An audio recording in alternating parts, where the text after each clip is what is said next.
अध्याय 1001 भागीदार बनने की शर्तें। तुम्हारे पास मुझे मारने के अलावा कोई दूसरा विकल्प नहीं है। आदिम वानर राजा ने अपने हाथ उचकाकर अपनी सामान्य कर्कश आवाज में अजाक्स को उत्तर दिया। आदिम वानर राजा से ऐसा उत्तर सुनकर अजाक्स को थोड़ा आश्चर्य हुआ। तुम मेरे साथी क्यों बनना चाहते हो? मेरी साधना उच्च नहीं है, लेकिन मेरे बहुत सारे शक्तिशाली शत्रु हैं जो मुझे तुम्हारे लिए बोझ बनाते हैं। फिर भी अजाक्स ने अपना सिर हिलाते हुए कहा, चूंकि तुम एक अनुबंधित आत्मा जानवर नहीं बनना चाहते, इसलिए मेरा सुझाव है कि तुम जाओ और अपना जीवन जियो। मुझे परेशान करना बंद करो। दरअसल अजाक्स को आदिम वानर राजा द्वारा भागीदार बनने का तर्क सही लगा। हालांकि आत्मिक पशु के साथ अनुबंध किए बिना वह उसे अपनी आंतरिक दुनिया में नहीं ला सकता था। इसके अलावा यह उसके लिए कोई समस्या नहीं होती। हालांकि अब से उसे अन्य दुनियाओं की यात्रा करनी थी और कौन जानता है कि उन्हें नष्ट करने में उसे कितना समय लगेगा। इसलिए अजाक्स को लगा कि यदि आदिम वानर राजा उसके साथ अनुबंध कर ले तो ही वह उसे अपने साथ ले जा सकता है, क्योंकि आत्मिक जानवर शक्तिशाली दिखता था और अन्य दुनियाओं में ये बहुत मददगार साबित होगा। बिल्कुल, तुम्हारा साझेदार बनने का कारण तुम्हें तुम्हारे शत्रुओं से बचाना है, क्योंकि तुम्हारी साधना अभी भी कम है। विशालकाय बंदर ने अपना सिर हिलाया, मानो उसने अभी जो कहा वह 100% सच हो। उद्धरण चिन्ह उद्धरण चिन्ह। आदिम वानर राजा की बातें सुनकर अजाक्स अवाक रह गया और मन ही मन सोचने लगा, भाई, यदि तुम मेरा अनुसरण करना चाहते हो तो ठीक है, लेकिन तुम्हें अनावश्यक बातें क्यों कहनी हैं? युवा स्वामी, मुझे लगता है आपको इसे अपने साथ ले जाना चाहिए। एक बार जब कोई आदिम वानर राजा कुछ तय कर लेता है तो जब तक आप उन्हें मार नहीं देते वे अपना निर्णय कभी नहीं बदलेंगे। जब अजाक्स कुछ कहने ही वाला था तब नामहीन साधक ने अजाक्स को सुझाव दिया कि वह आदिम वानर राजा को अपने पीछे आने दे। अजाक्स ने अपना सिर हिलाया, क्योंकि वह भी यही सोच रहा था। हालांकि समस्या यह है कि वर्तमान में मैं विनाश करने के लिए एक छोटी सी दुनिया में प्रवेश कर रहा हूं और प्रणाली के अनुसार मैं अपने अनुबंधित आत्मिक जानवरों और मौलिक आत्माओं को छोड़कर किसी को भी नहीं ले जा सकता जो आत्मिक चेतना की आंतरिक दुनिया के अंदर थे। अजाक्स ने बहुत पहले ही यह निर्णय कर लिया था कि वह आत्मिक पशु को बिना किसी अनुबंध के अपने पीछे चलने देगा। तथापि उसने अपनी वर्तमान समस्या के बारे में सोचा और एक विकल्प के बारे में सोचना शुरू कर दिया। ठीक है, मैं तुम्हें एक शर्त पर अपने पीछे आने की इजाजत दूंगा। अंततः कुछ क्षण सोचने के बाद अजाक्स ने अपना सिर हिलाकर आदिम वानर राजा को उत्तर दिया। आदिम वानर राजा ने कुछ भी नहीं कहा। वह अजाक्स की शर्त का इंतजार करता रहा और मन ही मन सोचता रहा, चाहे कुछ भी हो, मुझे वह शर्त पूरी करनी ही होगी। आपको उन 10 शापित जानवरों की रक्षा करनी होगी ताकि वे पशु कानून सीखते हुए इस शापित स्वर्ग को न छोड़ दें। जब तक आप मेरे लौटने तक पशु कानून सीख लेते हैं, मैं आपको एक विश्वसनीय साथी मानूंगा। ये देखकर कि आदिम वानर राजा गंभीर हो गया है, अजाक्स ने बिना अनुबंध के भागीदार बनने की अपनी शर्त रखी। अच्छी स्थिति लगती है। एक और खड़े अनाम साधक ने अपना सिर हिलाया और आदिम वानर राजा के प्रति दया महसूस की। किसी प्राणी को राजा के दायरे में प्रवेश करने के लिए उसे कानून सीखना होगा और उस स्तर को शिखर तक बढ़ाना होगा। जहां तक नियमों का प्रश्न है, उन्हें प्राणियों के प्रकार के आधार पर विभिन्न प्रकारों में वर्गीकृत किया गया था। वे तत्व संबंधी कानून, कृषक संबंधी कानून, पशु संबंधी कानून, दानव कानून, शैतान कानून और कई अन्य थे। हालांकि इसे अलग अलग नामों से पुकारना अनिवार्य नहीं था। ज्यादातर समय लोग सिर्फ तत्व संबंधी नियमों का ही इस्तेमाल करते हैं, भले ही इसे किसी इंसान या आत्मा जानवर ने जगाया हो। सभी के लिए अपने अपने प्रकार के कानूनों को जागृत करने की कठिनाई का स्तर समान है और अब अजाक्स ने आदिम वानर राजा के लिए एक पाश्विक कानून को जागृत करने का कार्य दिया था। तो जाहिर है मास्टर एलेक ने अपना सिर हिलाया। उद्धरण उद्धरण। जैसा कि अजाक्स ने उम्मीद की थी, आदिम वानर राजा दुविधा में पड़ गया और कुछ सोचने लगा। तो आप क्या कहते हैं? आप अंदर हैं या बाहर? अजाक्स को थोड़ी निराशा हुई जब उसने देखा कि आदिम वानर राजा दुविधा में पड़ गया है, क्योंकि मास्टर एलेक के शब्दों से उसे लगा कि आदिम वानर राजा अपने निर्णय पर अड़े हुए थे। फिर भी उसने एक बार फिर पूछा, क्या मैं जान सकता हूं कि तुम कब वापस आओगे? आदिम वानर राजा ने सीधे तौर पर शर्त पर सहमति नहीं जताई, इसके बजाय उसने कुछ और मांगा, जिसे सुनकर अजाक्स मुस्कुराए बिना नहीं रह सका। मैंने सोचा था कि ये आदिम वानर राजा मूर्ख थे, लेकिन लगता है ये तो चतुर है। अजाक्स की पिछली निराशा गायब हो गई जब उसने जवाब दिया, मुझे लगता है इसमें 1 महीने या उससे अधिक समय लगेगा। 1 माह। मास्टर एलेक ने एक बार फिर अपना सिर हिलाया और सीधे निष्कर्ष पर पहुंचे। ऐसा लगता है कि युवा मास्टर नहीं चाहते थे कि आदिम वानर राजा बिना किसी अनुबंध के उनके पीछे आए। बात यह है कि ज़ोरोचेस्टर प्रांत में सभी साधक और आत्मिक जानवर केवल एक ही कानून को जागृत करने के लिए सदियों से साधना कर रहे थे और यहाँ अजाक्स 1 ही महीने में एक पाश्विक कानून को जागृत करने का लक्ष्य दे रहा था। आदिम कपि राजा के लिए पाश्विक कानून की एक झलक जगाने की संभावना लगभग नहीं है, पाश्विक कानून को पूरी तरह से जगाने की तो बात ही छोड़िए। मेरे लिए बेस्टियल कानून सीखने के लिए 1 महीना पर्याप्त है। सभी को आश्चर्य हुआ जब आदिम वानर राजा ने चेहरे पर उत्साह के भाव के साथ अपना सिर हिलाया, मानो उसके लिए पशुवत कानून सीखना बहुत सरल था। क्या बकवास है! आदिम वानर राजा की बातों से अजाक्स और आदिम वानर राजा दोनों ही हैरान रह गए। हालांकि उन्हें आदिम वानर राजा पर कोई भरोसा नहीं था, क्योंकि एक ही महीने में पशुवत कानून सीखना महज एक मजाक था। अच्छा, फिर भी अजाक्स ने अपना सिर हिलाया और नामलेस साधक की ओर देखते हुए कहा, वरिष्ठ नामलेस, शापित स्वर्ग में आदिम वानर राजा के साथ आप अधिक बार ब्रेक ले सकते हैं। अपनी बात समाप्त करने के बाद अजाक्स आधिकारिक रूप से अपना मिशन शुरू करने के लिए गुफा से बाहर चला गया। ये जगह अच्छी है। अजाक्स शापित स्वर्ग से कुछ किलोमीटर दूर चला गया और अपने आसपास के वातावरण की जांच करने के बाद उसे लगा कि यह उसके लिए एक अच्छी जगह है। वहां कोई साधक नहीं होगा, इसका कारण शापित ऊर्जा है।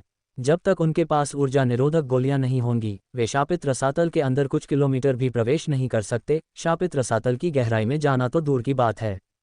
उनके विपरीत अजाक्स शापित ऊर्जा को सूक्ष्म ऊर्जा में परिवर्तित करने के लिए उपयोग कर सकता था। सिस्टम, भक्षक ईगल राजा की दुनिया का द्वार खोलो। जब उसने पुष्टि कर ली कि उसके आसपास कोई नहीं है, तो अजाक्स ने सिस्टम को एक छोटी दुनिया का पोर्टल खोलने का आदेश दिया ताकि वह आधिकारिक रूप से अपना मिशन शुरू कर सके। डिंग, छोटे विश्व टिकट का उपभोग करना और भक्षक ईगल राजा की दुनिया के लिए पोर्टल खोलना। स्वूश, जैसे ही उन्होंने सिस्टम को आदेश दिया, उनके प्रवेश के लिए पर्याप्त द्वार खुल गया। मुझे आशा है कि मैं ये कार्य पूरा कर सकूंगा। बिना समय बर्बाद किए अजाक्स पोर्टल में घुस गया और आशा व्यक्त की कि सब कुछ सुचारू रूप से चलेगा। अल्पविराम, पोर्टल का दूसरा छोर, एड्स बाय पब फ्यूचर। स्वूश, वाह, ये तो बिल्कुल पंचतत्वों की दुनिया जैसा लग रहा है। अजाक्स पोर्टल से बाहर आया और उसे आश्चर्य हुआ। उसने पाया कि यह पूरी तरह से 5 तत्वीय दुनिया के समान था, जिसमें प्रकृति के सार की शुद्धता भी शामिल थी। लेकिन एकमात्र अंतर यह है कि ये दुनिया पूरी तरह से ऊंचे पेड़ों और पहाड़ों से ढकी हुई है, 5 तत्वों वाली दुनिया के विपरीत जहां शिक्सटो क्षेत्र में हर जगह ऊंचे पेड़ और पहाड़ थे। अजाक्स का आश्चर्य अधिक समय तक नहीं रहा जब उसने भक्षक बाज राजा की दुनिया के निवासियों के बारे में सोचा। आमतौर पर पक्षी जनजातियां ऊंचे पेड़ों और पहाड़ों से भरे स्थानों पर रहना पसंद करती हैं, जहां वे अपना घर बनाते हैं। पहले मुझे इस दुनिया के बारे में जानकारी जुटानी होगी, उसके बाद ही मैं देख पाऊंगा कि मैं क्या कर सकता हूं। कुछ देर तक अपने आसपास देखने के बाद अजाक्स ने दुनिया के बारे में पूरी जानकारी लेने का विचार किया। चीख, जैसे ही वह इसके बारे में सोच रहा था, उसने चील की चीखें सुनी। हालांकि वह भक्षक चील को देखने में असमर्थ था, क्योंकि वह पूरी तरह से ऊंचे पेड़ों से घिरा हुआ था। इसी प्रकार आकाश में उड़ रहे भक्षक चील भी उसे देखने में असमर्थ थे। अब अवसर आ गया है। अजाक्स इतना आलसी था कि वह अकेले ही भक्षक चीलों की तलाश नहीं कर सकता था। इसलिए जब उसने चील की चीखें सुनी तो वह उत्साहित हो गया, मानो यह उसके लिए एक अवसर था। टेलीपोर्ट, बिना समय बर्बाद किए अजाक्स ने कई बार टेलीपोर्ट का उपयोग किया और एक पेड़ के शीर्ष पर प्रकट हुआ। दिलचस्प है, ऐसा लग रहा है कि ये दीक्षांत समारोह है। Ads by pub future. Ajax ने हजारों भक्षक चीलों को देखा जो एक विशेष दिशा में उड़ रहे थे और उसे ये दिलचस्प लगा। उन हजारों भक्षक बाजों में से केवल एक भक्षक बाज ही था जिसकी ताकत चरम स्तर 6 पर थी। कुछ चीलों की शक्ति 6ठी और 5वीं रैंक की होती है। हजारों चीलों की शक्ति केवल 4थी रैंक या उससे कम होती है। चलो देखते हैं वे कहाँ जा रहे हैं। अजाक्स आसानी से दूरी पर मौजूद चीलों के पूरे समूह को मार सकता था, हालांकि इससे उसे मिशन पूरा करने में मदद नहीं मिलती। इसलिए वह उनका पीछा करना चाहता था और देखना चाहता था कि वे कहाँ जा रहे हैं। जहां तक इस बात का सवाल है कि सभा में एक भी पुनः संवर्धित भक्षक चील क्यों नहीं था, तो अजाक्स को आश्चर्य नहीं हुआ, क्योंकि उसने सोचा, हो सकता है उनके पास पुनः संवर्धित करने की तकनीक नहीं है, या वे ट्वाइलाइट की तरह पुनः संवर्धित नहीं करना चाहते थे। और उसके अनुसार इससे किसे फर्क पड़ता है कि वे मानव रूप में हैं या मानवीय रूप में या फिर आत्मिक पशु रूप में, वह जल्द ही सभी को मार डालेगा।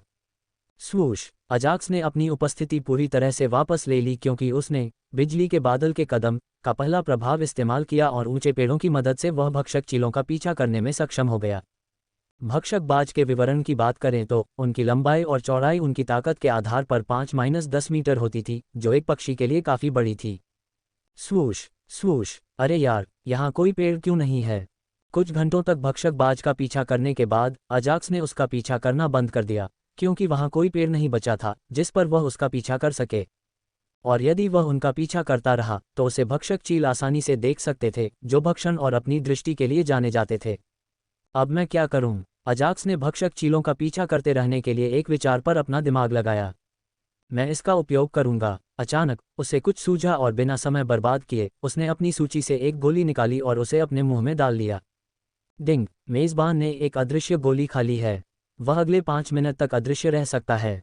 जल्द ही उसे सिस्टम का नोटिफिकेशन मिल गया। वह भक्षक चीलों की ओर दौड़ा जो उससे बहुत दूर थे। मुझे उम्मीद है कि गोली का असर खत्म होने से पहले मुझे छिपने की जगह मिल जाएगी। यद्यपि उसके दिमाग में कई विचार थे, फिर भी अजाक्स का ध्यान भक्षक चीलों पर ही केंद्रित था। कुछ ही समय में अजाक्स भक्षक चीलों तक पहुंचने में सफल हो गया और चूंकि वे उसे देख नहीं सकते थे, इसलिए अजाक्स को ज्यादा चिंता नहीं हुई। क्या कोई हमारा पीछा कर रहा है? हालांकि शीर्ष रैंक 6 भक्षक ईगल ने अजाक्स जिस रास्ते पर भाग रहा था उस ओर देखा और अपनी आंखें मूंद लीं। यद्यपि वह अजाक्स को नहीं देख सका, फिर भी उसे ऐसा महसूस हुआ कि कोई उसका पीछा कर रहा है। नहीं, ऐसा मैं ही हूं जो ईगल जनरलों के साथ नियमित बैठकों से थक गया हूं। मुझे पिछले कुछ दिनों से ऐसा ही महसूस हो रहा है। जल्द ही बाज के समूह के नेता ने अपना बाज जैसा सिर हिलाया और अपने गंतव्य की ओर उड़ना जारी रखा। डिंग, होस्ट, अदृश्य गोली का असर 1 मिनट से भी कम समय तक रहेगा। कृपया सावधान रहें। जहां तक अजाक्स का प्रश्न है, वह नहीं जानता था कि वह लगभग बाज की सभा के नेता द्वारा पकड़ा जा चुका था, तथापि वह इस बात से अनभिज्ञ था क्योंकि वह अदृश्य गोली के प्रभाव के बारे में चिंतित था जो कभी भी गायब हो सकती थी। अरे वाह, वे कब तक उड़ने की योजना बना रहे हैं? अरे वाह, वे कब तक उड़ने की योजना बना रहे हैं? जैसे ही उसे सिस्टम नोटिफिकेशन मिला, अजाक्स ने उन भक्षक चीलों को श्राप दे दिया जो घंटों तक बिना रुके उड़ रहे थे। बंजर पहाड़ों को छोड़कर आसपास कहीं भी कोई पेड़ नहीं है। अजाक्स ने जल्दी से सामने देखा और परेशान हो गया। ऐसा लगता है कि मैं उनका पीछा करके समय बर्बाद कर रहा हूं। मैं उनके सामने आने के बाद उन्हें मार डालूंगा। अंततः अजाक्स इसे और सहन नहीं कर सका और अदृश्य गोली का प्रभाव समाप्त होते ही उसने सभी भक्षक चीलों को मार डालने का निर्णय लिया। चीख! हालांकि जैसे ही उसने उन्हें मारने के बारे में सोचा, अजाक्स ने दूर से कई चीखें सुनी। हालांकि बंजर पहाड़ों के कारण वह किसी भी भक्षक चील को देखने में असमर्थ था। लगता है आज किस्मत उनके पक्ष में है। कुछ घंटों तक पीछा करते हुए चीलों की भीड़ को देखकर अजाक्स ने सोचा कि वे भाग्यशाली हैं क्योंकि वे एक और दिन जीवित रह सके। मुझे बस उनसे आगे बढ़ना है और छिपने के लिए एक अच्छा स्थान ढूंढना है। चूंकि वह पहले से ही अनुमान लगा सकता था कि भक्षक चीलें कहाँ उड़ रही हैं, इसलिए उसने उनकी परवाह न करते हुए अपनी पूरी गति से दौड़ लगाई और छिपने के लिए पहाड़ के किनारे पर एक विशाल चट्टान ढूंढ ली। डिंग, अदृश्य गोलियों का असर खत्म हो गया है। जैसे ही वह विशाल चट्टान के पीछे पहुंचा, उसे सिस्टम से सूचना मिली और उसने राहत की सांस ली। आखिरकार मैं यहाँ छिप सकता हूँ और पता लगा सकता हूँ कि इस दुनिया में क्या हो रहा है। अजाक्स ने मन ही मन सोचा और धीरे से चट्टान से झांकने लगा। पवित्र स्वर्ग! अजाक्स ने जो कुछ देखा था उसे देखकर वह स्तब्ध रह गया, क्योंकि जिस बंजर पहाड़ में वह छिपा हुआ था उसके ठीक आगे कई बंजर पहाड़ थे जो पूरी तरह से भक्षक चीलों से भरे हुए थे। इसके अलावा अनेक बंजर पहाड़ों के मध्य में अजाक्स ने देखा कि एक विशाल भक्षक चील थी जो 100 मीटर से भी अधिक ऊंची थी। क्या वह भक्षक बाज राजा है, इस संसार का शासक? अजाक्स ने मन ही मन सोचा और जल्दी से उसने चट्टान के पीछे से झांकना बंद कर दिया। बंजर पहाड़ों के बीच खुले मैदान में। महाराज, सभी लोग यहाँ हैं। आप अपना भाषण शुरू कर सकते हैं। जब अंतिम भक्षक बाज का समूह खुले क्षेत्र में प्रवेश कर गया तो 10 मीटर के भक्षक बाज ने 100 मीटर के भक्षक बाज से कहा। विशाल भक्षक चील ने आसपास के लाखों भक्षक चीलों की ओर देखने से पहले मनुष्य की तरह अपना सिर हिलाया। महाराज, देर से आए भक्षक बाज राजा की उपस्थिति से चौंक गए क्योंकि उन्हें जो पता था उसके अनुसार बैठक में केवल 10 सेनापति ही उपस्थित होंगे। हालांकि अब जब उन्होंने अपने राजा को देखा तो वे स्तब्ध रह गए और जल्द ही उन्होंने राजा का अभिवादन किया। अगली बार से यदि तुम और तुम्हारी सेना कभी बैठक में देर से आए तो मैं तुम्हें स्वयं खा जाऊंगा। विशाल भक्षक चील ने भक्षक चीलों के समूह को चेतावनी दी कि अजाक्स अभी अभी उनका पीछा कर रहा था। धन्यवाद महाराज, ये देखकर कि उनके राजा ने उन्हें क्षमा कर दिया है, सभी भक्षक चील ने झुककर विशाल भक्षक चील को धन्यवाद दिया। ठीक है, तो चलिए सीधे उस मुख्य कारण पर आते हैं कि मैं व्यक्तिगत रूप से यहाँ क्यों आया हूँ। जल्द ही विशाल भक्षक बाज राजा ने अपना भाषण शुरू किया और सभी भक्षक बाज गंभीरता से उसके शब्दों को सुन रहे थे। अगले 15 दिनों के भीतर आसपास की दुनियाओं के लिए पोर्टल बनाने के मेरे कौशल का उपयोग किया जा सकता है। पिछली बार के विपरीत मैं अपने 20% से अधिक सैनिकों को खोना नहीं चाहता, इसलिए बेहतर होगा कि आप आक्रमण के लिए तैयार रहें। हमें इस बार कम से कम नुकसान के साथ पूरी दुनिया को निगल जाना चाहिए। क्या आप समझे? अंत में विशाल भक्षक चील ने लाखों भक्षक चीलों पर चिल्लाकर पूछा। हाँ महाराज। अचानक सभी भक्षक चील ने अपने पंख फैलाए और विशालकाय चील को जवाब देते हुए चीखने लगे। अच्छा, मेरे 10 सेनापति युद्ध संरचना और अन्य युद्ध तकनीकों में आपकी मदद करेंगे। इसलिए उन पर पूरा ध्यान दें और जब हम उस दुनिया पर विजय प्राप्त कर लेंगे तो आप जी भरकर उनका आनंद ले सकते हैं। स्वूश! जैसे ही उसने अपनी बात समाप्त की, विशालकाय गरुड़ ने अपने विशाल पंख फैलाए और अविश्वसनीय गति से आकाश में गायब हो गया। क्या गति है! अजाक्स, जो विशाल भक्षक बाज की सारी बातें सुन रहा था, बाज की गति देखकर हैरान रह गया। क्या उसने उड़ान के बारे में कोई जानवर कानून हासिल किया है या क्या? ये गति निश्चित रूप से शीर्ष रैंक 6 आत्मा जानवर से संबंधित नहीं है। एक क्षण सोचने के बाद अजाक्स इस निष्कर्ष पर पहुंचा कि भक्षक चीलों के राजा के पास उड़ान प्रकार का पशु कानून था। यद्यपि सभी भक्षक चीलों द्वारा उसे राजा कहा जाता था, फिर भी अजाक्स को पूरा विश्वास था कि वह अभी भी छठे स्थान पर है। तथापि उसने जो पशु संबंधी कानून विकसित किया था वह बहुत ऊंचे स्तर पर पहुंच गया होगा। तो अजाक्स सोच रहा था कि इस दुनिया में आने के बाद उसने जो जानकारी प्राप्त की है उसका वह क्या करेगा। सभी लोग ध्यान से सुनो। जब अजाक्स अपने विचारों में डूबा हुआ था तो उसने दूर से एक आवाज़ सुनी। हमारी पूरी सेना 10 भागों में विभाजित होगी और हर भाग का नेतृत्व हमेशा की तरह एक जनरल करेगा। तुम्हें अपने जनरल का कहना मानना होगा और वह जो भी कहे तुम्हें वही करना होगा।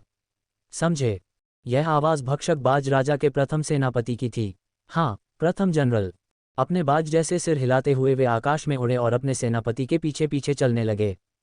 सेना के 10 अंक जो पहले जनरल ने बताए थे वे बहुत पहले ही बन चुके थे, इसलिए कोई भ्रम नहीं था और इस दुनिया के सभी निवासी समान रूप से विभाजित थे और उनका नेतृत्व 10 मीटर के ईगल भक्षक करते थे जिन्हें जनरल कहा जाता था।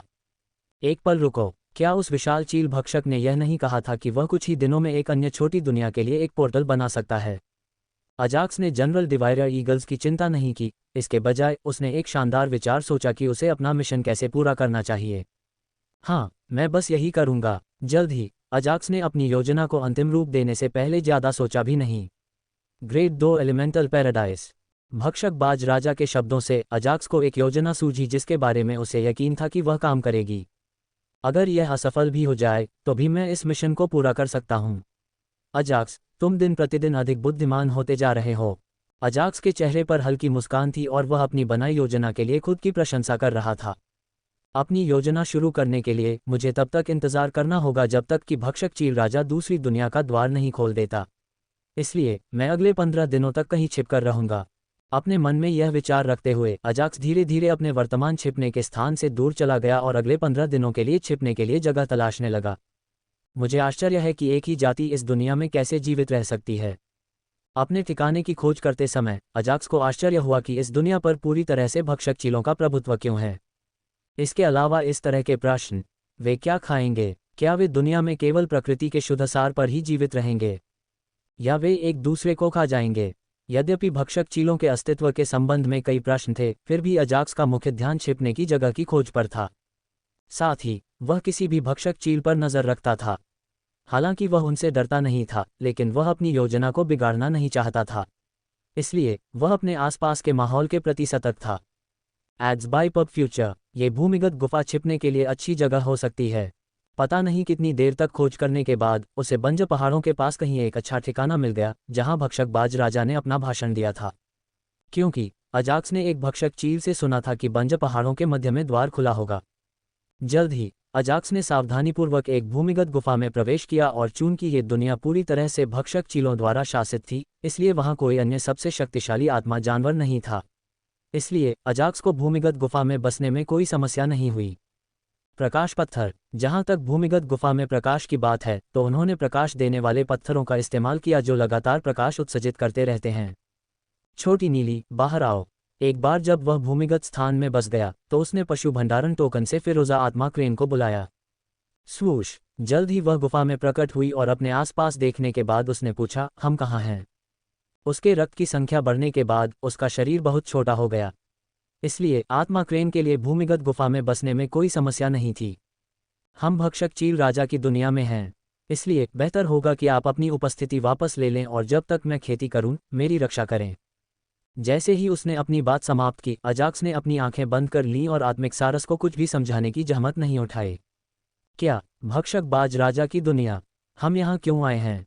यद्यपि आत्मा सारस की आयु 2 वर्ष से भी कम थी, फिर भी उसने अपने पूर्वजों की कुछ स्मृतियों को जागृत कर दिया था और उन स्मृतियों में भक्षक चीलों के संबंध में चेतावनी थी। डेवोर ईगल्स का पसंदीदा भोजन स्पिरिट क्रेन था और जब उसने अजाक्स के शब्द सुने तो सबसे पहले उसने अपनी उपस्थिति वापस ले ली और फिर आवाज के माध्यम से अजाक्स से पूछा, उद्धरण। हालांकि अजाक्स ने कोई जवाब नहीं दिया क्योंकि वह अपनी मौलिक आत्माओं और अनुबंधित आत्मिक जानवरों की जांच करने के लिए अपनी आंतरिक दुनिया में प्रवेश कर गया था।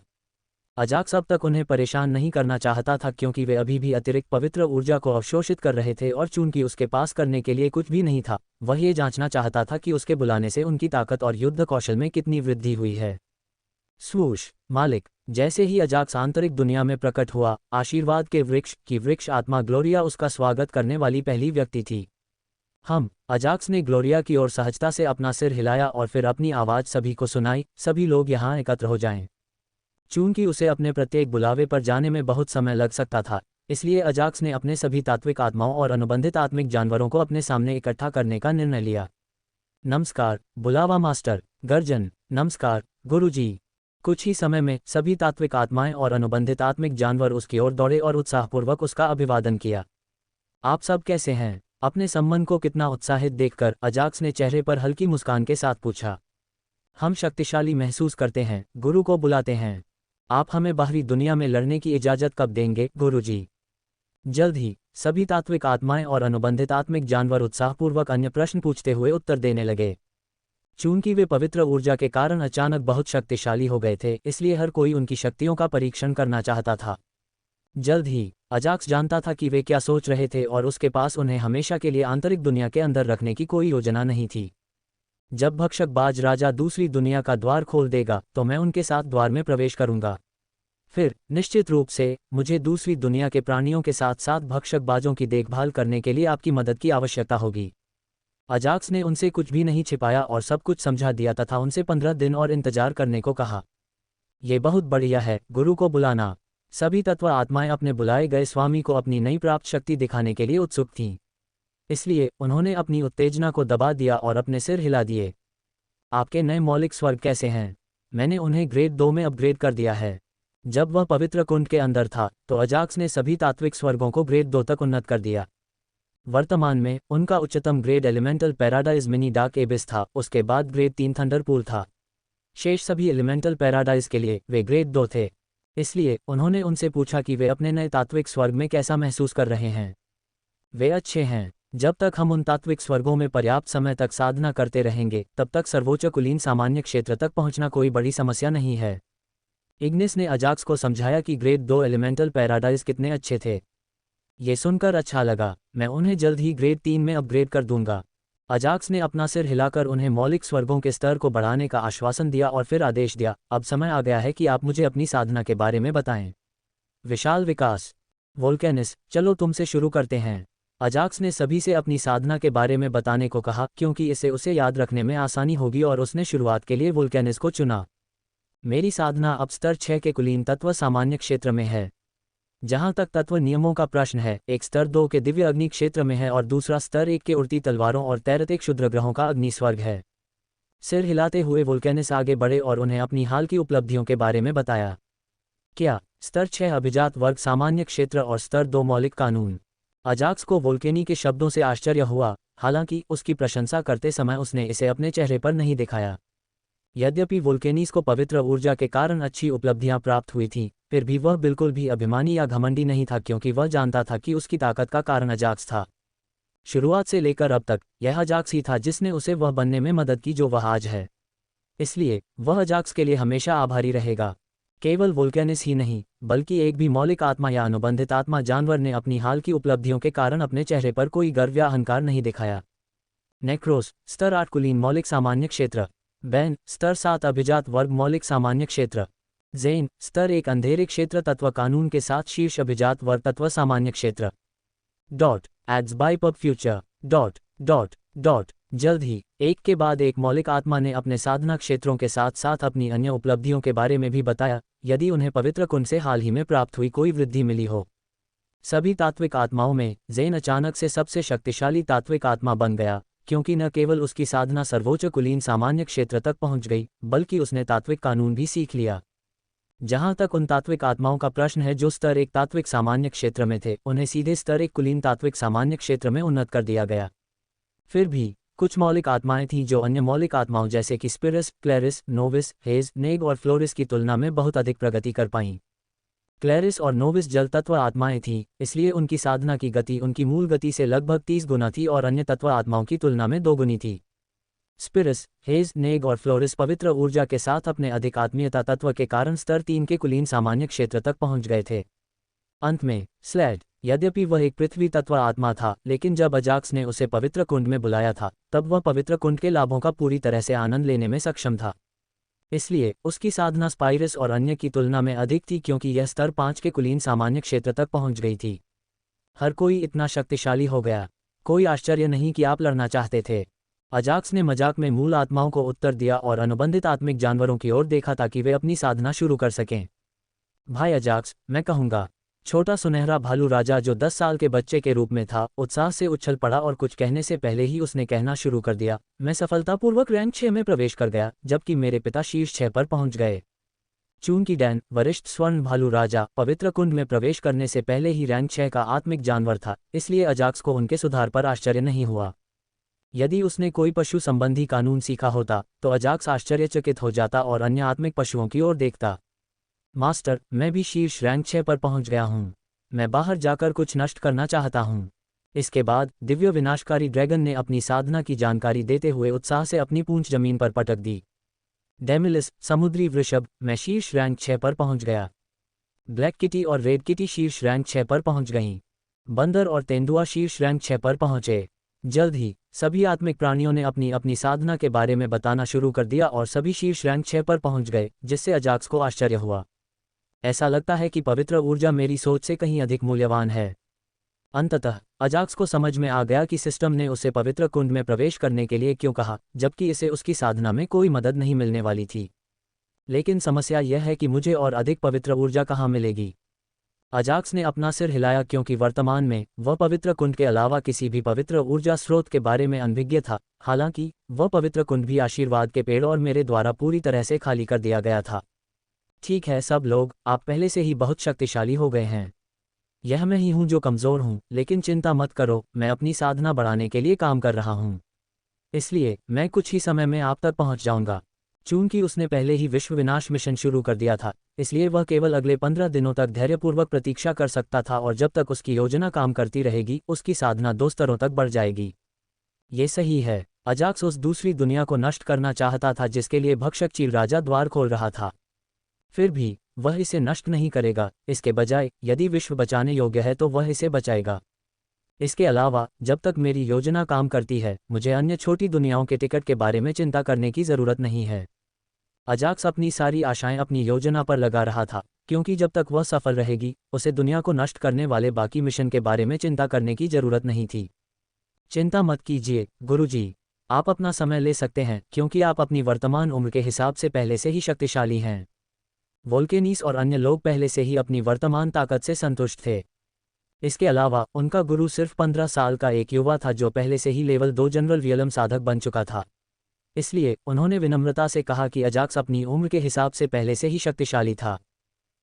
तुम समझ नहीं रहे हो। उनकी बातें सुनकर अजाक्स ने अपना सिर हिलाया। भले ही वह एक विचार से स्तर 5 के कुलीन सामान्य क्षेत्र साधक को मार सकता था, लेकिन उसकी साधना बहुत कम थी। इसके अलावा जब वह कुलीन सामान्य क्षेत्र में प्रवेश करता है, तो वह अंततः हत्यारे संप्रदाय से बदला ले सकता है। कुलीन सामान्य क्षेत्र तक पहुंचने के लिए मुझे 9 दुनियाओं को नष्ट करना होगा। इसलिए मुझे जल्दी करनी होगी।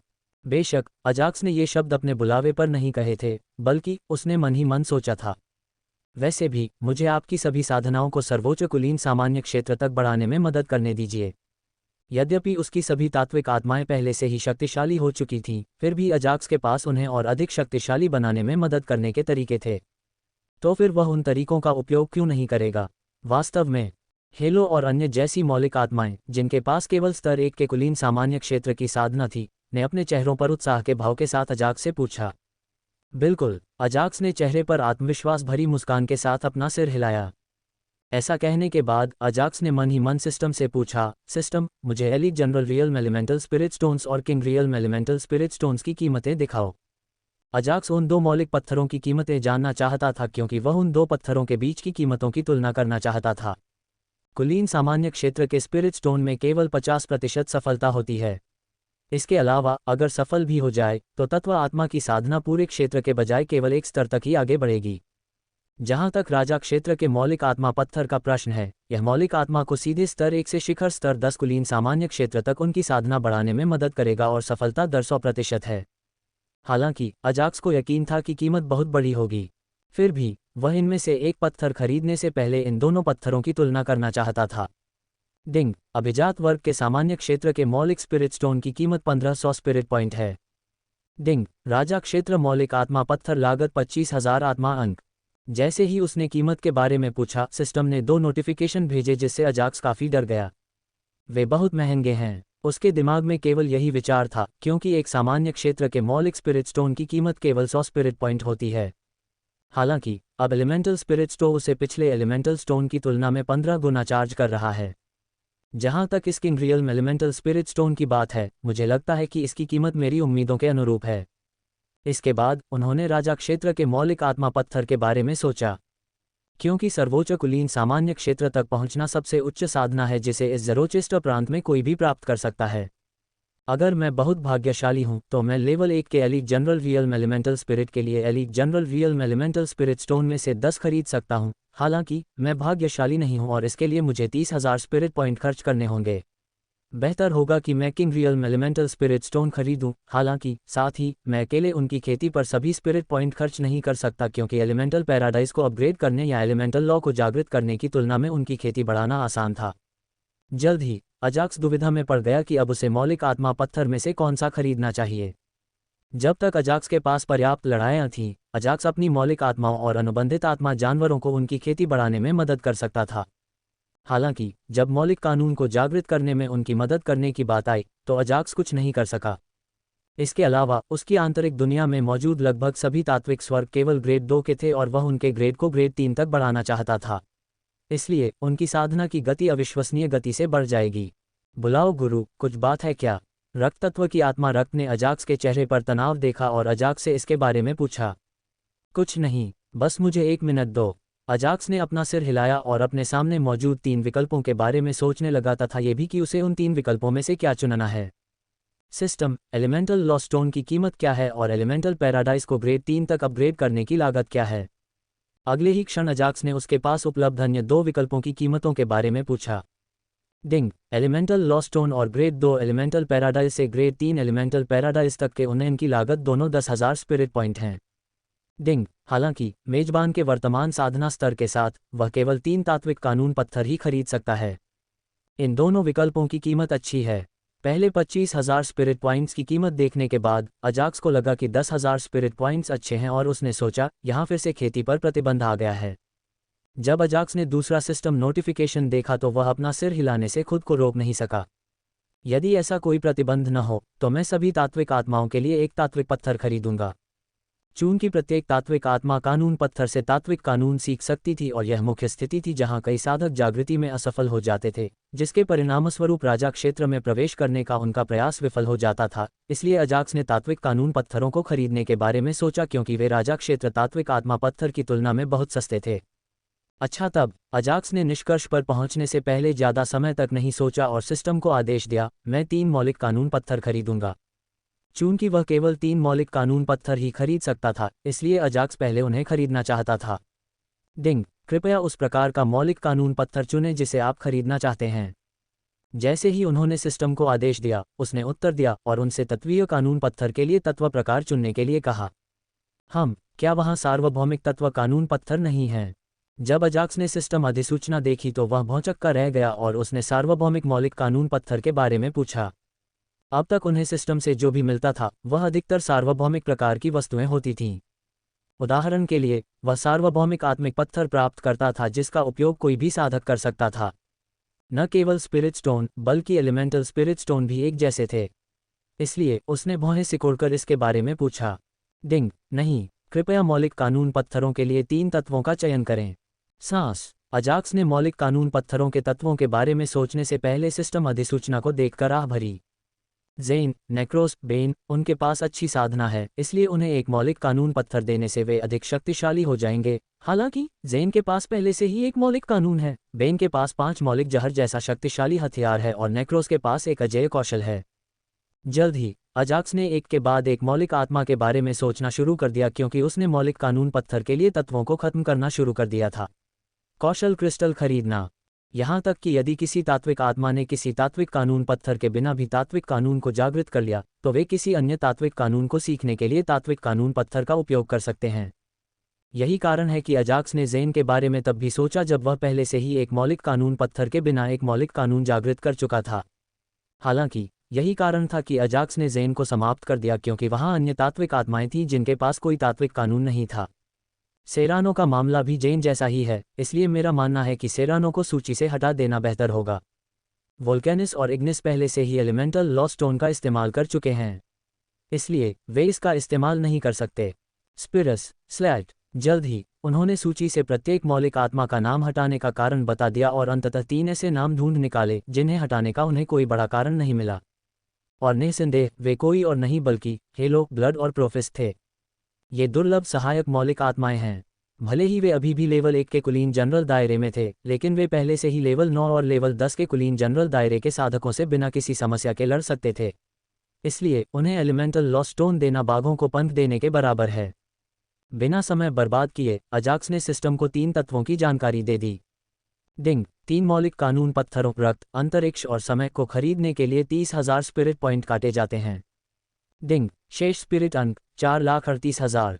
जल्द ही उसकी सूची में 3 चमकते क्रिस्टल दिखाई दिए और एक विचार के साथ उसने उन्हें बाहर बुलाया।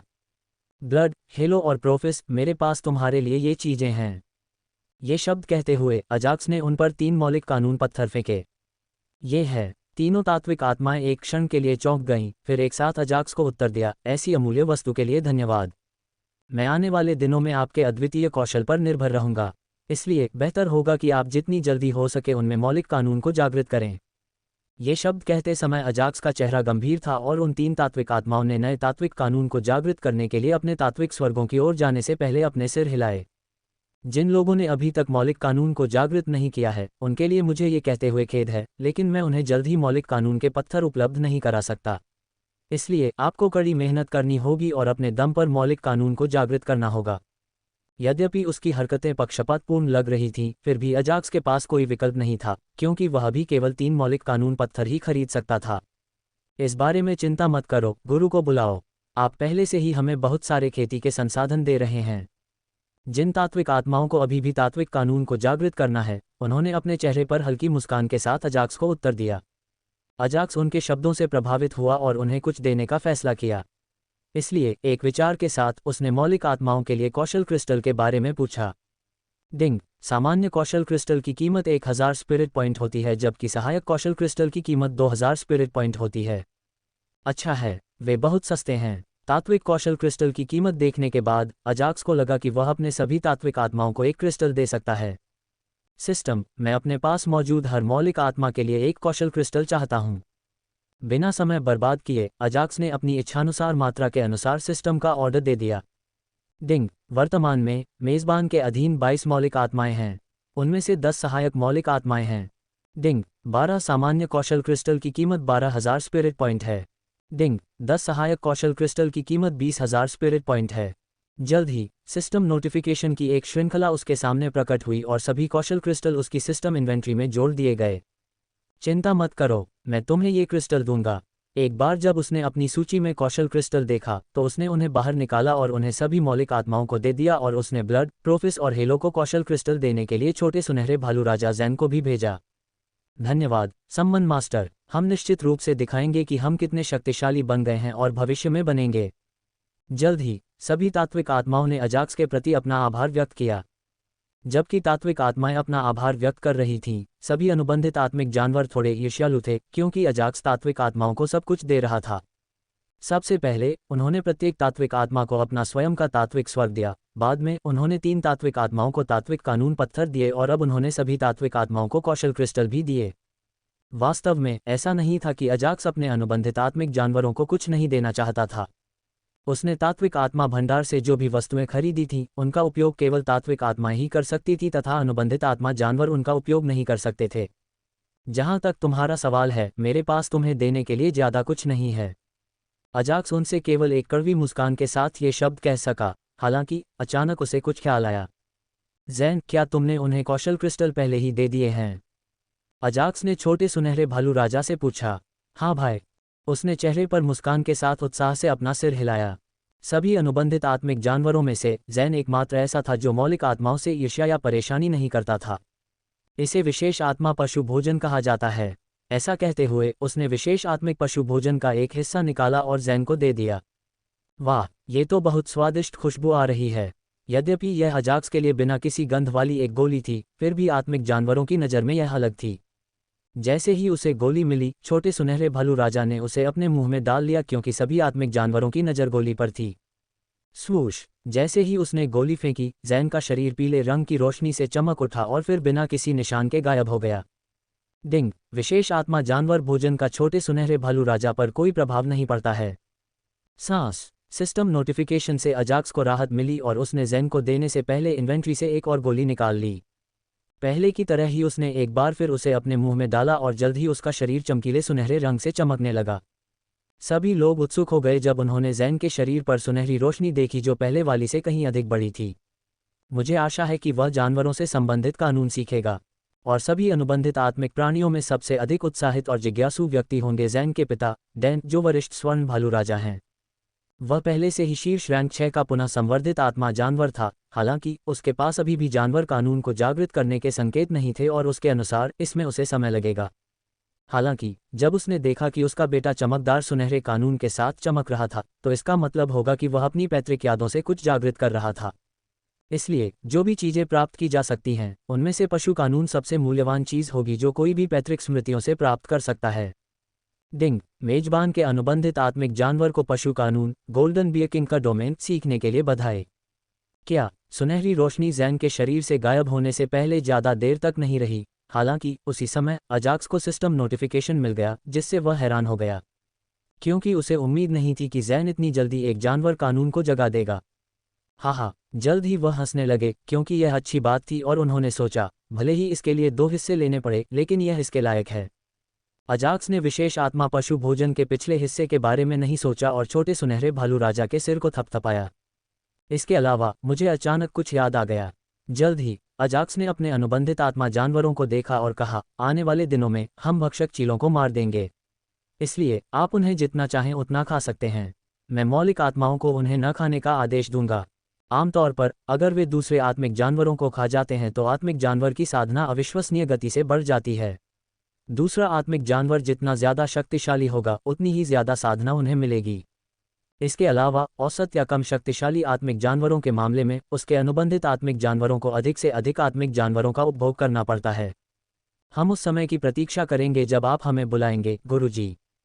सभी अनुबंधित आत्मिक जानवर अजाक्स के शब्दों को सुनकर उत्साहित हो गए और अपनी उत्तेजना को दबाते हुए उसे उत्तर दिया। अच्छा, अंततः जब अजाक्स ने उनका उत्साह देखा तो उन्हें राहत मिली।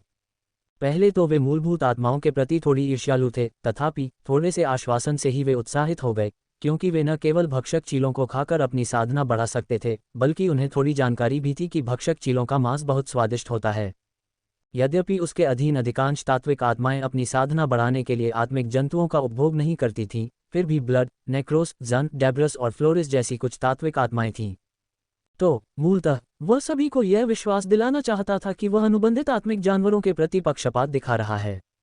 मैं हमेशा तत्व आत्मा जानवरों की खेती को आसानी से बढ़ा सकता हूँ, इसलिए इस बार उन 5 तत्व आत्माओं को अपने भोजन का त्याग करना होगा।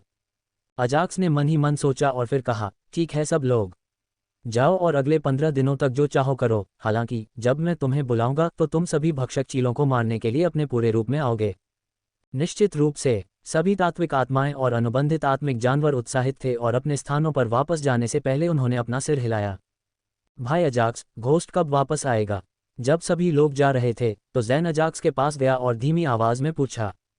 आवाज से अजाक्स स्पष्ट रूप से कह सकता था कि जैन को 4 आंखों वाला भूत लोमड़ी याद आ रहा था, जिसे उसने भूत लोमड़ी जनजाति बनाने के लिए अपने पिता के साथ 5 तत्व दुनिया में छोड़ दिया था। मुझे भी उसकी याद आ रही है। अजाक्स ने आह भरी क्योंकि उसे भी उस भूतिया लोमड़ी की याद आ रही थी जो भीतरी दुनिया में उछलकूद मचाती रहती थी। चिंता मत करो, वह जल्द ही वापस आ जाएगा।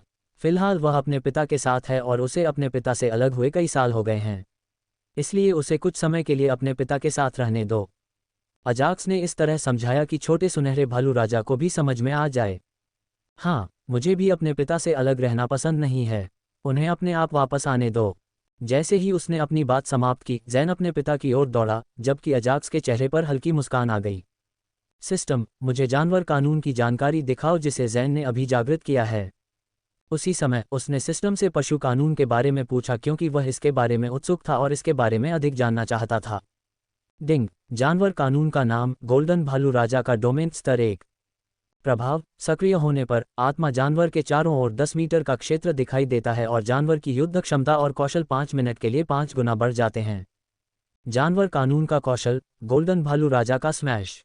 कौशल विवरण, जब आत्मिक जानवर अपने क्षेत्र में किसी चीज पर मुक्का मारता है तो चाहे रक्षा कितनी भी शक्तिशाली क्यों न हो, वह टूट जाएगी। नोट: 1. इस कौशल का उपयोग 24 घंटे में केवल एक बार किया जा सकता है। 2. ये राजा क्षेत्र साधक की सुरक्षा को नहीं तोड़ सकता। पवित्र स्वर्ग, अजाक्स पशु कानून से जुड़े कौशल से हैरान था। यद्यपि पशु कानून अच्छा था, लेकिन यह अजाक्स को चौंकने के लिए पर्याप्त नहीं था। हालांकि ये कौशल के लिए ऐसा नहीं कहा जा सकता है क्योंकि कौशल छोटे जैन को किसी भी शीर्षकुलीन सामान्य क्षेत्र के साधकों को मारने के लिए पर्याप्त शक्तिशाली बनाता है, भले ही उनके पास उच्च स्तरीय साधक कानून हो। मुझे लगता है कि भक्षक बाज राजा को मारना मेरे लिए तुरुप का पत्ता होगा। जब अजाक्स ने दौड़ते हुए सुनहरे भालू राजा की छवि देखी तो उसके दिमाग में एक अजीब विचार आया। यद्यपि उसके पास शक्तिशाली तात्विक आत्माएं और अनुबंधित आत्मिक जानवर थे, लेकिन उनमें अनदेखी रक्षा कौशल नहीं था। इसका मतलब है कि यदि प्रतिद्वंद्वी के पास शक्तिशाली रक्षात्मक कौशल है तो उसके सभी शक्तिशाली आह्वान बेकार हैं। हालांकि जैन के पास एक ऐसा कौशल है जो उसके वर्तमान साधना क्षेत्र में बहुत मददगार हो सकता है। सिस्टम, मेरे आंतरिक संसार में कितने ग्रेड 2 तत्वीय स्वर्ग हैं?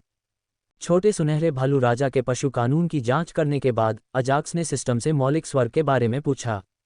डिंग, वर्तमान में मेजबान के पास कुल 28 मौलिक स्वर्ग हैं और उनमें से 26 मौलिक स्वर्ग ग्रेड 2 के हैं, जबकि अन्य 2 मौलिक स्वर्ग ग्रेड 3 और ग्रेड 4 के हैं। हम ग्रेड 3 एलिमेंटल पैराडाइज मिनी थंडरपूल होना चाहिए। ग्रेड 4 एलिमेंटल पैराडाइज के लिए ये मिनी डार्क एबिस है। अजाक्स ने उन तात्विक स्वर्गों को देखा जो शुरू से ही उसके साथ थे और वह अतीत के बारे में सोचने से खुद को रोक नहीं सका। ग्रेड 2 के सभी मौलिक स्वर्गों को ग्रेड 3 में अपग्रेड करें।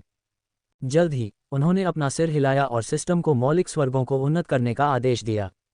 डिंग, किसी एक ग्रेड 2 एलिमेंटल पैराडाइज को ग्रेड 3 एलिमेंटल पैराडाइज में अपग्रेड करने के लिए 10,000 स्पिरिट पॉइंट की आवश्यकता होती है।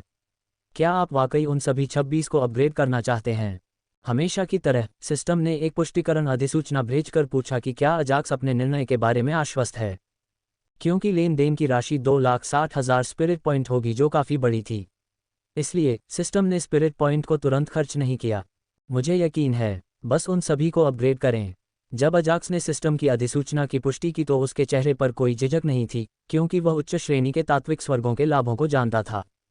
वे न केवल उसे तात्विक आत्माओं और अनुबंधित आत्मिक जानवरों की खेती बढ़ाने में मदद करेंगे, बल्कि वे तात्विक आत्माओं को नए कौशल, तात्विक कानून और कई अन्य चीज़ों को जागृत करने में भी मदद करेंगे। इसलिए उसने महसूस किया कि कौशल क्रिस्टल और मौलिक कानून पत्थरों को खरीदने पर अपने सभी स्पिरिट पॉइंट्स खर्च करने के बजाय मौलिक स्वर्गों को उन्नत करना उसके लिए बेहतर बात होगी। डिंग, 2,60,000 स्पिरिट पॉइंट्स का उपभोग किया जाता है और 26 ग्रेड 2 एलिमेंटल पैराडाइजेस का उन्नयन शुरू किया जाता है। डिंग, निर्माण कार्य 30 दिनों में पूरा हो जाएगा। हालांकि मेजबान को समन के बारे में चिंता करने की आवश्यकता नहीं है, क्योंकि वे अभी भी ग्रेड 2 एलिमेंटल पैराडाइज के लाभों को बरकरार रख सकते हैं जब तक कि एलिमेंटल पैराडाइज के लिए उन्नयन पूरा नहीं हो जाता। जैसे ही उन्होंने सिस्टम को पुष्टि दी, उन्हें कुछ सिस्टम नोटिफिकेशन प्राप्त हुए जिन्हें देखकर उन्हें अपना सिर हिलाना पड़ा। तो मेरे खाते में अभी भी कितने स्पिरिट पॉइंट हैं? लेन देन के बाद अजाक्स ने सिस्टम से शेष स्पिरिट पॉइंट्स के बारे में पूछा। डिंग, शेष स्पिरिट अंक 1,46,000। मैं इन्हें आपात स्थिति के लिए रखता हूँ। अजाक्स ने महसूस किया कि उसके लिए स्पिरिट पॉइंट्स को अपने पास रखना बेहतर था, ताकि जब उसे अचानक शक्ति की आवश्यकता हो तो वह उनका उपयोग कर सके। उदाहरण के लिए, वह 1,00,000 स्पिरिट पॉइंट्स के साथ अपनी एक एलिमेंटल स्पिरिट के लिए एक लीजेंडरी ग्रेड एलिमेंटल स्पिरिट हथियार खरीद सकता है। अभी वह इतना फिजूल खर्च नहीं था कि केवल एक लीजेंड ग्रेड हथियार खरीदने के लिए 1,00,000 स्पिरिट पॉइंट खर्च करे। इसके अलावा अभी उसके पास पर्याप्त शक्ति है, कम से कम उसने यही सोचा था, और शेष स्पिरिट पॉइंट्स को उसने आपातकाल के लिए बचा कर रखा था। ऐसा लगता है कि मैं अगले 15 दिनों तक आंतरिक दुनिया में ही आराम करूंगा। जल्द ही अजाक्स आशीर्वाद के वृक्ष की ओर चला गया, जहां प्रकृति का सार बहुत शुद्ध था, और अपनी आंखें बंद करके एक पैर पर पैर रखकर बैठ गया। भक्षकबाज राजा की दुनिया में समय बीतता रहा और देखते ही देखते 14 दिन बीत गए। पिछले 14 दिनों के दौरान सभी भक्षकबाज जनरलों का अनुसरण करते रहे और यथासंभव कठिन प्रशिक्षण लेते रहे। मात्र 14 दिनों के भीतर ही सभी भक्षकबाजों की खेती में तीव्र वृद्धि देखी गई। सभी लोगों, मुझे हमारे राजा से एक आवाज़ मिली है। उन्होंने कहा है कि हम परसों अपने नज़दीकी छोटे से ग्रह पर आक्रमण करेंगे। इसलिए आपको एक दिन आराम करने की ज़रूरत है और हमारे सामान्य बैठक स्थल पर इकट्ठा होना चाहिए। वर्तमान में 10 भक्षकबाज सेनापति भक्षकबाजों के अपने अपने सम्मेलन के साथ अलग अलग स्थानों पर थे, क्योंकि उन्होंने भक्षकबाज राजा से प्राप्त ध्वनि संचरण की सूचना दी थी। हम समय पर वहां पहुंच जाएंगे, जनरल। हाँ जनरल, हम 3 साल से इस मौके का इंतजार कर रहे हैं। इस बार हम निश्चित रूप से जीतेंगे। मैं निश्चित रूप से उस दुनिया से हजारों प्राणियों को खा जाऊंगा और अधिक प्राणियों को खाने से पहले और अधिक शक्तिशाली बन जाऊंगा। हाँ, मैं भी ऐसा ही करूंगा। जल्द ही सभी भक्षक चील उत्साहित हो गए और उन्होंने जनरल को जवाब दिया। इतना उत्साहित होना उनकी गलती नहीं थी, क्योंकि पिछली आक्रमणकारी घटना में वे पर्याप्त रूप से मजबूत नहीं थे और यही कारण था कि उन्हें दूसरी दुनिया से भागना पड़ा था। हालांकि पिछले 3 वर्षों में उनके अंदर की आग बहुत बढ़ गई थी और समय समय पर भक्षकबाज जनरलों से विशेष प्रशिक्षण के साथ वे इतने शक्तिशाली हो गए थे, कम से कम उन्होंने ऐसा सोचा था। मौन भक्षकबाज राजा की दुनिया में 10 विभिन्न स्थानों पर आयोजित सभी 10 सम्मेलन उत्साहपूर्ण चीखों और बुदबुदाहट से भरे हुए थे। अतः सेनापति नाराज हो गए और अपनी टीम पर चिल्लाने लगे, जिसमें लाखों भक्षक चीलें शामिल थीं। बस यह मत भूलो कि हमने तुम्हें पिछले 14 दिनों में क्या सिखाया है और एक ही रणनीति के तहत काम करो। किसी भी विश्व के खिलाफ जीतने का यही एकमात्र तरीका है। मानो सभी 10 भक्षकबाज राजाओं को प्रोग्राम किया गया था, उन्होंने अपने अनुचरों से एक ही शब्द कहे। इस बार उन्होंने समझ में आने पर केवल अपना सिर हिलाया।